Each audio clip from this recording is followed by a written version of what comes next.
안녕하세요. 에베네스 교회 성도 여러분. 10월 12일 새벽 성경 강독을 시작하겠습니다. 오늘은 이사야서 12장을 할 차례인데요. 이사야서 12장이 6절까지밖에 없습니다. 그래서 오늘 좀 빨리 끝날 것 같아요. 네, 한 절씩 우리 읽어가면서 하나님 말씀을 나눠보도록 하겠습니다. 그날에 내가 말하기를 여호와여 주께서 전에는 내게 노하였사오나 이제는 주의 진노가 돌아섰고 또 주께서 나를 아니하시오니 내가 주께 감사하겠나이다 할 것이니라. 보라, 하나님은 나의 구원이시라. 내가 신뢰하고 두려움이 없으리니 주 여호와는 나의 힘이시며 나의 노래시며 나의 구원이심이라. 그러므로 너희가 기쁨으로 구원의 우물들에서 물을 기르리로다. 그날에 너희가 또 말하기를 여호와께서 감사하라. 여호와께 감사하라. 그의 이름을 부르며 그의 행하심을 만국 중에 선포하며 그의 이름이 높다 하라. 여호와를 찬송할 것은 극히 아름다운 일을 하셨음이니 이를 온 땅에 알게 할지어다. 시온의 주민아 소리 높여 부르라. 이스라엘의 거룩하신 이가 너희 중에서 크심이니라 할 것이니라. 네, 굉장히 짧죠? 그런데 여기 계속해서 반복되는 단어가 나옵니다. 바로 그날에라는 단어가 계속 반복돼서 나오죠.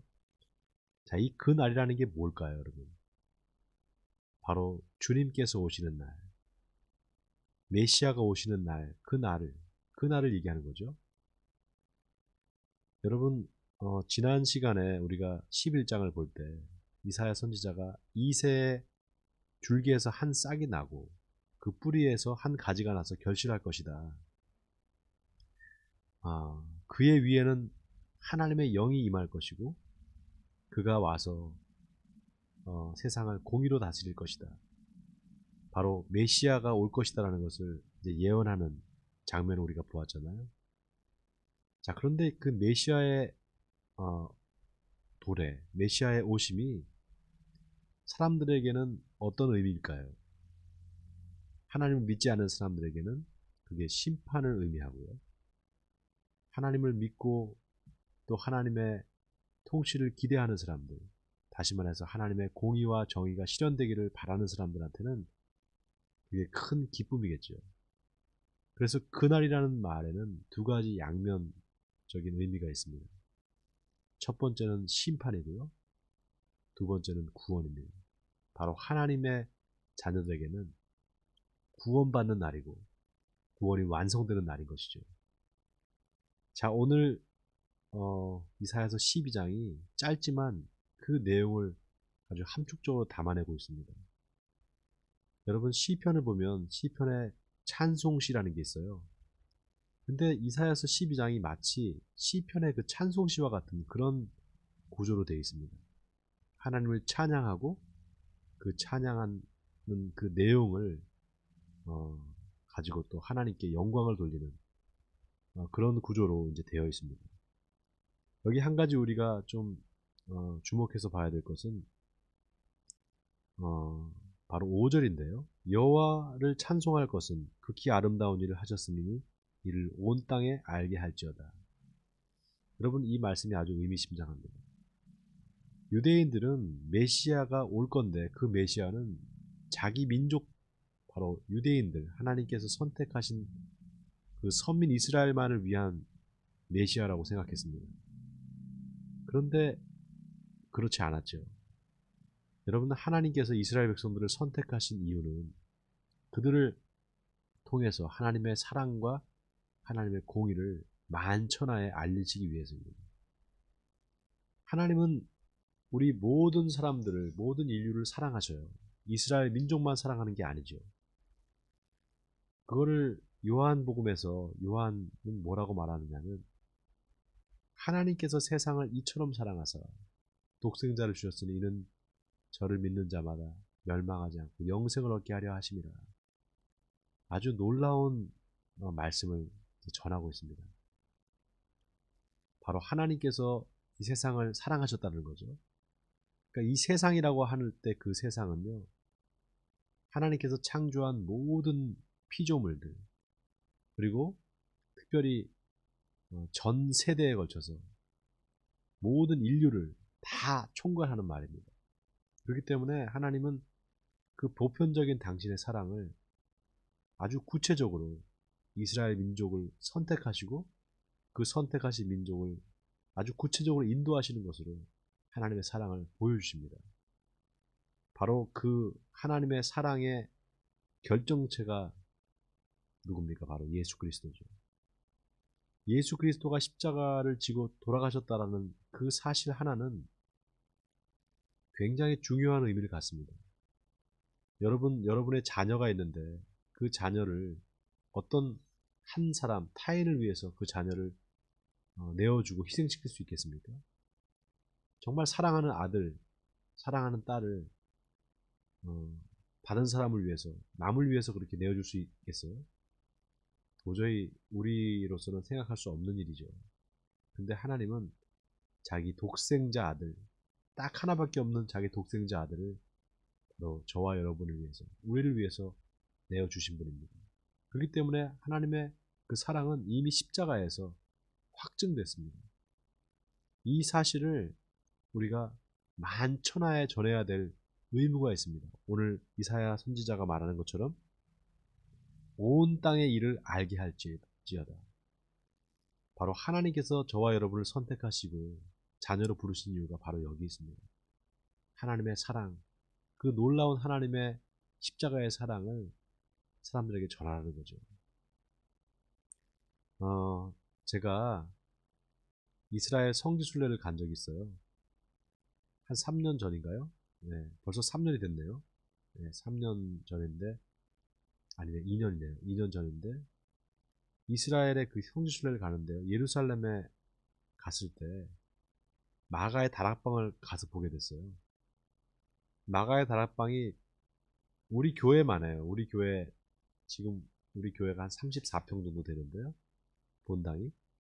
근데 그 34평 정도 되는 딱 그 정도 사이즈의 방이에요. 아주 큰 방이죠. 근데 거기서 이제 성령이 강림하시고 오순절에 어, 제자들이 다 성령을 받게 된단 말이죠. 근데 아이러니하게도 그 마가의 다락방 바로 밑에가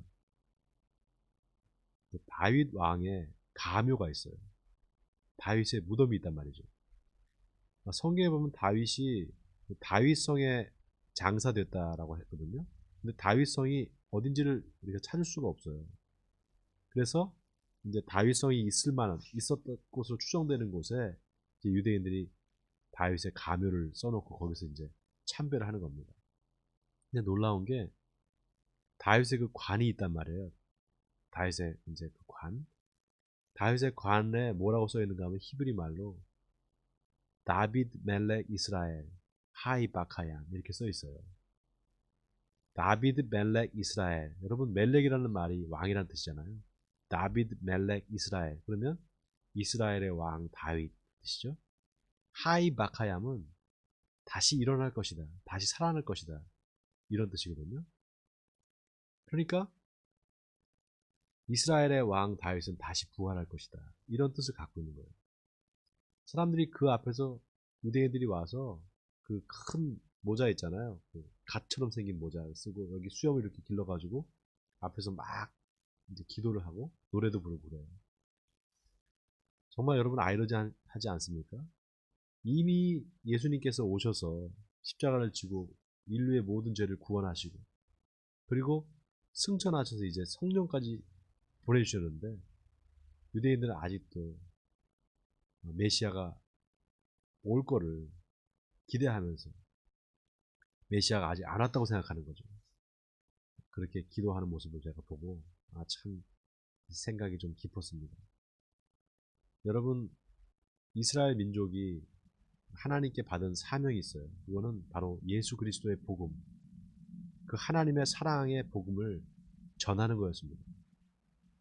근데 이스라엘 백성들 정말 배타적으로 그 메시아를 자기들 민족만을 위한 메시아를 기대했단 말이죠. 여러분 우리가 여기서 우리가 깨달아야 될 게 있어요. 우리가 예수 그리스도를 믿고 이제 하나님의 자녀가 되었잖아요. 우리는 절대 우리 안에서 배타적으로 기독교를 배타적으로 믿으면 안 됩니다. 우리가 알고 있는 복음, 우리가 받은 사랑을 우리 예수 믿는 사람들과만 나눠서는 안 되고요. 믿지 않는 사람들, 또 우리랑 생각이 다르고 또 이제 종교가 다른 타 종교인에게도 예수 그리스도의 사랑을 나눠줘야 될 의무가 있습니다. 그렇기 때문에 우리는 다른 사람들을 배타적으로 볼 것이 아니라, 그리고 다른 사람들이 기독교를 배타적으로 느끼고 또 그렇게 받아들이지 않도록 우리가 참 조심해야 됩니다. 지금 많은 사람들이 기독교를 비방하고 또 기독교를 욕을 하는 이유가 기독교가 너무 배타적이라고 하잖아요. 교회가 너무 배타적이라고, 예수 믿는 사람들이 너무 배타적이라고 이렇게 말하는데 절대 그런 소리를 들으면 안 됩니다. 우리는 정말 개방적인 생각을 해야 되고요. 우리는 정말 세상 사람들에게 이 누구나 믿기만 하면 구원받는다는 이 복음의 말씀을 전해야 됩니다. 원하기는 오늘 하루도 여러분 이 복음의 말씀을 증거하는 삶을 사시는 여러분 되시길 바랍니다. 오늘 이 이사야 선지자가 말하는 하나님께 감사하리로다, 찬송하리로다 하는 이 찬송의 뒤에는 바로 예수 그리스도, 그 이세의 후손으로 오실 그 예수 그리스도가 하실 놀라운 그 하나님의 구원 사역을 이제 이야기하고 있는 겁니다. 암시하고 있는 거죠. 자, 오늘 여기까지 할 텐데요. 여러분 오늘 하루도 말씀 안에서 승리하신 하루 되시기를 주님의 이름으로 축원드립니다. 네, 기도하겠습니다. 하나님께서 세상을 사랑하셔서 보내주신 당신의 아들 예수 그리스도는 이 땅에 오셔서 십자가를 지고 죽으심으로 말미암아 우리의 모든 죄를 사해 주셨습니다. 그리고 누구든지 그 사실을 믿기만 하면 하나님의 자녀가 되는 권세를 주신다고 하나님께서 약속하셨습니다. 바로 그 하나님의 자녀가 된 우리들이 이 땅을 살아가면서 하나님께 받은 그 사랑을 이웃에게 전하는 삶을 살기를 원합니다. 오늘 하루도 내 입술을 크게 벌려서 예수 그리스도의 사랑의 복음을 전하는 우리들 되게 해주옵소서. 세상 사람들에게, 그리고 믿지 않는 영혼들에게 하나님의 사랑을 증거하는 삶을 살아서 하나님 앞에 영광을 돌리는 오늘 하루가 되게 해주옵소서. 이 모든 말씀을 주 예수 그리스도의 이름으로 기도하옵나이다. 아멘. 여러분 오늘 하루도 승리하신 하루 되시기를 주님의 이름으로 축원드립니다. 화이팅입니다.